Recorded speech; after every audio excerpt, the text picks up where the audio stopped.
Shabbat Shalom Umvorach, et ce Shabbat, nous lirons la paracha de Ekev, c'est également le deuxième Shabbat de consolation.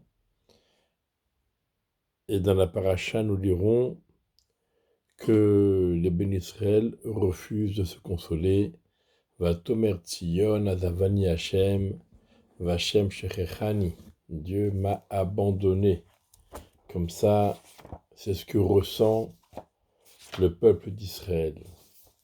Puisque Dieu envoie simplement ses anges pour ses prophètes pour la consoler après la destruction du temple, mais Dieu apparemment ne s'implique pas dans la consolation.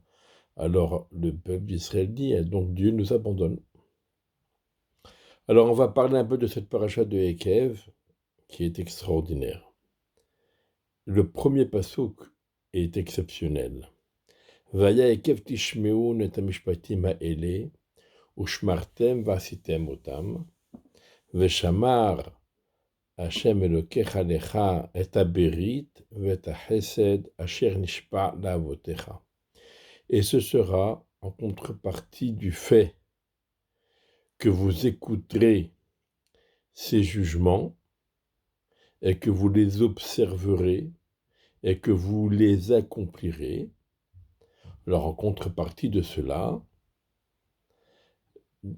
Akadosh Baruch Hu respectera pour toi en ta faveur l'alliance et la bonté qu'il a promis à tes pères. Alors, et ici on se pose la question tout d'abord, le terme de Ekev n'est pas un terme très habituel dans le passouk, surtout dans un contexte pareil. Normalement on dit Im bechokotai telechu. Alors, Im tishmeu netem mishpatim ha'elu ushmartem vasitem otam. Ou bien, on voit même dans la paracha de Kitavo, l'expression qui est utilisée là-bas,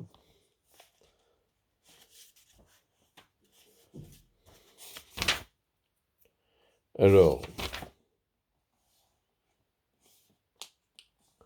Im shamua tishma bekol Hashem, vehaya im shamua tishma bekol Hashem logera, et ce sera si tu écoutes la voix de Dieu, etc.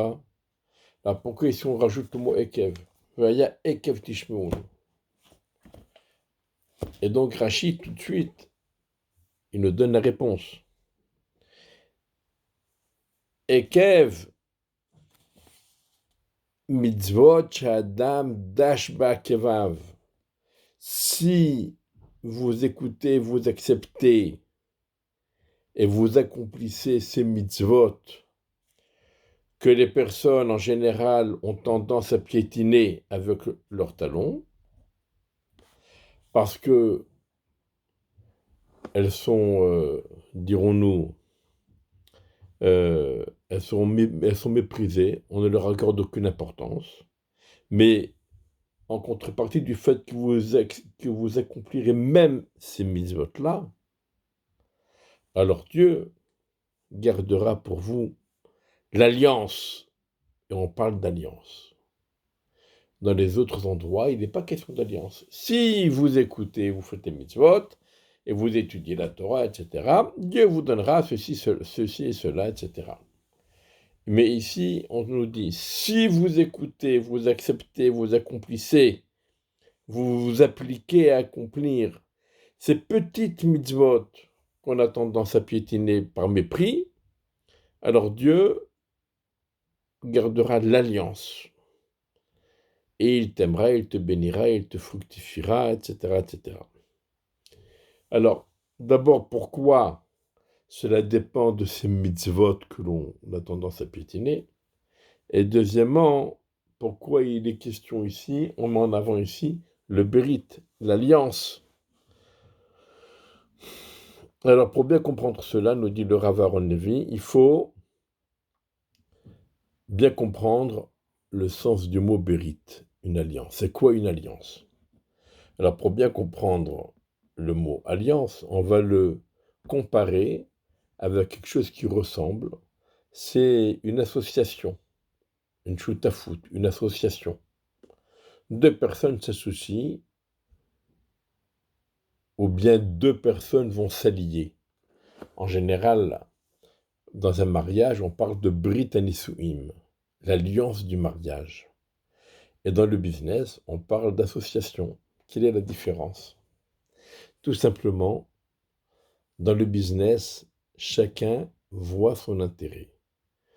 On s'associe parce que je te fais confiance que tu vas faire fructifier, et toi tu me fais confiance que je vais faire fructifier, et on va gagner encore plus d'argent l'un grâce à l'autre, mutuellement et conjointement.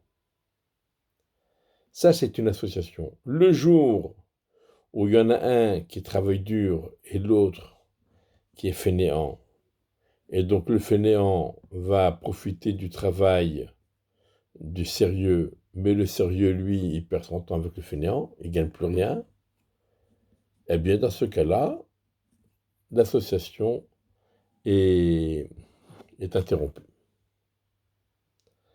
Par contre, une alliance, ce n'est pas comme ça. Quand on est des alliés, quand on a une alliance, sauf s'il y a, bien sûr, une, une, une traîtrise, mais en temps normal, même si l'un est plus gagnant que l'autre, on ne brise pas une alliance. Une alliance est faite pour durer et pour surmonter toutes les épreuves.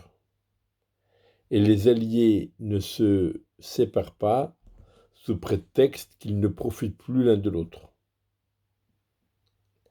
Dans un mariage, on ne se marie pas pour profiter l'un de l'autre. On se marie par amour dans le but de monter quelque chose de commun, de commun, un foyer, une famille. Et si de temps en temps on a l'impression que l'un fait plus que l'autre, et l'autre fait moins que l'un, alors c'est pas une raison pour casser le mariage. Le mariage est une alliance qui ne dépend pas du profit. Et c'est là que le pasouk, la beauté du pasouk, la force et la puissance du pasouk s'expriment.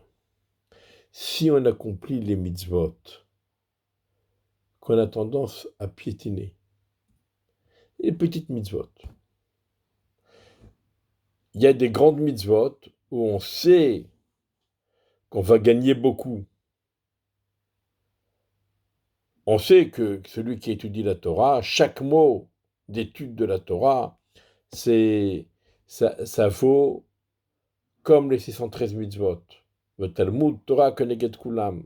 Tout le monde sait l'importance de la mitzvah d'étudier la Torah et de tout ce qu'elle pourrait, entre guillemets, rapporter. La tfila, la lecture du schéma, les tfilines, le tzitzit. Mais il y a des petites mitzvot que on a tendance à piétiner parce qu'on ne les voit même pas. On n'y prête aucune attention.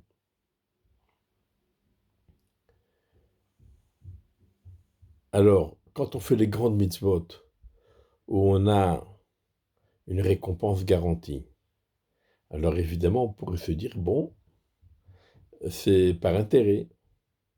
Donc ça ressemble plus à une association. Mais lorsqu'on fait ces petites mitzvot, qu'on a même de la peine à se rendre compte que ce sont des mitzvot, eh bien, si on les fait malgré tout, c'est sans intérêt. Donc, on on s'inscrit dans l'alliance et non pas dans l'association, puisqu'on agit sans aucun intérêt. Hachem a dit de nous faire ça, on fait ça, même si on ne voit pas ce que ça va pouvoir nous rapporter. Dans ce cas-là, puisque on le fait au nom de l'alliance, alors Akadosh Baruch Hu également va agir à notre égard au nom de l'alliance. Et même si nous ne lui rapportons rien, entre guillemets, mais malgré tout, au nom de l'alliance, même s'il n'y a aucun intérêt, rien à gagner, Akadosh Baruch Hu continuera à nous protéger et à nous couvrir de ses bienfaits. Lorsqu'il y a des béné Israël qui expriment leur désir de servir Hachem selon les termes d'une alliance, alors Akadosh Baruch Hu également agit vis-à-vis des béné Israël en tant qu'allié, et comme nous l'avons dit, l'alliance ne dépend pas des intérêts de l'un et de l'autre. Par contre, si on agit que en tant qu'associé, ce qu'on va gagner, ce qu'on ne va pas gagner, les méthodes les plus importantes, etc.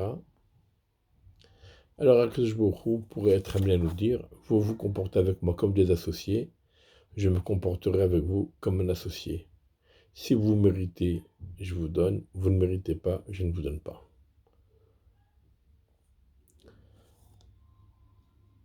Voilà le sens de ce passouk. Et c'est très d'actualité, parce qu'aujourd'hui, on voit que le monde religieux en général et ceux qui étudient la Torah à plein temps en particulier sont victimes de critiques et de entre guillemets, de maltraitance, on les prive de leurs droits, etc. Et eux, malgré tout, on étudie la Torah. Malgré toutes les difficultés, d'une façon ou d'une autre, malgré toutes les difficultés, on continue à étudier la Torah. Ça veut dire qu'il n'y a pas ici un esprit d'association, puisqu'au contraire, on est perdant. Mais c'est un esprit d'alliance. Et par le mérite de tous ces béné Israël qui s'inscrivent dans l'alliance, Akadosh Baruch Hu, lui aussi, va s'exprimer en tant qu'allié vis-à-vis des béné Israël. À l'époque, lorsque l'État finançait largement les yeshivot, donc c'est l'État qui faisait preuve d'alliance, parce que aux yeux de l'État, qu'est-ce que ça leur apporte, les yeshivot? Eux, ils préféreraient les fermer. Bon, on a un accord, on respecte les accords, et puis c'est tout. Donc, si l'État, même s'il pense ne rien gagner à cela, malgré tout, il est prêt à financer cela. Donc, il se comporte en tant qu'allié. Et par ce mérite, Akadosh Baruch Hu, lui aussi, se comporte en tant qu'allié. Aujourd'hui, ce n'est plus l'État qui se comporte en tant qu'allié, puisqu'au contraire, l'État réclame de la part des Bnei Yeshivot une participation active au détriment de la Torah. finalement c'est au détriment de l'étude de la Torah.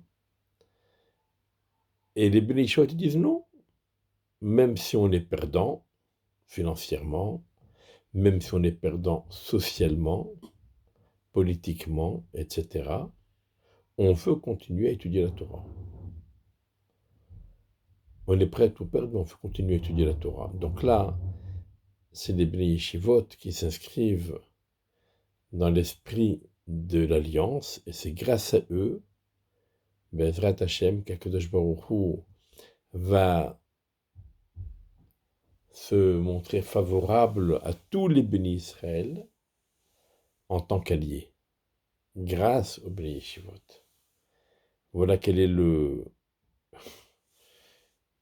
la force de ce passouk. Qu'Akadosh Baruch Hu nous aide à nous montrer, à nous comporter comme des alliés, qui n'agissons pas uniquement selon les intérêts, mais qui agissons pour servir Hachem en tant qu'alliés, même si il n'y a pas d'intérêt reconnu. Et Bezrat Hachem, que par ce mérite, le mérite des Talmidei Chachamim et le mérite de tous ceux qui étudient la Torah, et bien qu'Akadosh Baruch Hu se montre comme un allié et nous couvre de sa bienveillance. Et Bezrat Hashem, Bimhera Biyamenu, le retour de tous les otages, le retour de tous les soldats, la venue de Mishar Tzidkenu, la reconstruction du Beth Amikdash, et le rassemblement de tous les bénis Israël et le retour de tous à Yerushalayim pour servir à Kadosh Baruch Hu dans le nouveau Beth Amikdash. Bezrat Hashem, Bimhera Biyamenu, Amen. Shabbat Shalom, Umvorach.